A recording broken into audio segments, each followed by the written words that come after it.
வராக ஜெயந்தி என்பது விஷ்ணுவின் தசாவதாரங்களில் ஒன்றான வராக அவதாரத்தை நினைவுகூரும் புனித நாளாகும். இந்த அவதாரத்தில் விஷ்ணு பரமன் ஒரு பெரிய பன்றி, அதாவது வராகம் உருவத்தை எடுத்துக்கொண்டு அசுரரான ஹிரண்யாக்ஷன் பூமியை கடலுக்குள் மூழ்கடித்தபோது அதை மீட்டார் என்பது புராணக்கதை. இந்த நாள் பொதுவாக பாகுண மாதத்தின் சுக்கிழபக்ஷ த்விதியையில், அதாவது சந்திர காலண்டர் படி அனுசரிக்கப்படுகிறது. வராக அவதாரம் தர்மத்தை காக்கவும் பூமியை பாதுகாக்கவும் எடுத்த தெய்வீக செயலை நினைவுபடுத்துகிறது. இந்த நாளில் விஷ்ணு பக்தர்கள் விரதமிருந்து கோயில்களுக்குச் சென்று வராக மூர்த்திக்கு அபிஷேகம், அர்ச்சனை செய்து விஷ்ணு சஹஸ்ரநாமம் போன்ற ஸ்தோத்திரங்களை பாராயணம் செய்கிறார்கள்.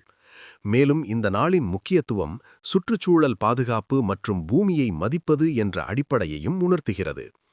வராக ஜெயந்தி நாளில் சில எளிய ஆன்மீக செயல்களை செய்தால் மன அமைதி, புண்ணியம் மற்றும் வாழ்வில் நல்ல மாற்றங்கள் கிடைக்கும் என்று நம்பப்படுகிறது. இந்த நாளில் விஷ்ணுவை அல்லது வராகப் பெருமானை நினைத்து வழிபடுவது மிகச் சிறந்தது.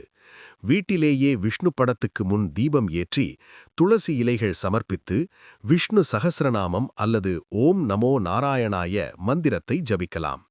விரதமிருப்பது மிகவும் சிறப்பு. முடியாவிட்டால் சாதாரண சைவ உணவை மட்டுமே உட்கொண்டு சாத்வீகமாக இருக்கலாம். ஏழைகளுக்கு உணவு அல்லது துணி தானம் செய்வது மிகப்பெரிய புண்ணியமாக கருதப்படுகிறது. மேலும் கோயிலுக்குச் சென்று அர்ச்சனை செய்து பூமி தாயை மதித்து மரம் நடுவது போன்ற செயல்களும் இந்த நாளில் மிகவும் நன்மை தரும். இவை அனைத்தும் சேர்ந்து பாவ நிவர்த்தி, குடும்ப நலன் மற்றும் ஆன்மீக முன்னேற்றம் கிடைக்க உதவும் என்று சாஸ்திரங்கள் கூறுகின்றன. இந்த மாதிரியான ஆன்மீக தகவல்களை தொடர்ந்து தெரிந்து கொள்ள எங்கள் சேனலை லைக் செய்து சப்ஸ்கிரைப் செய்து வைத்துக் கொள்ளுங்கள். மேலும் இந்த வீடியோவை உங்கள் நண்பர்கள் மற்றும் உறவினர்களுடன் பகிர்ந்து கொள்ளுங்கள். நன்றி.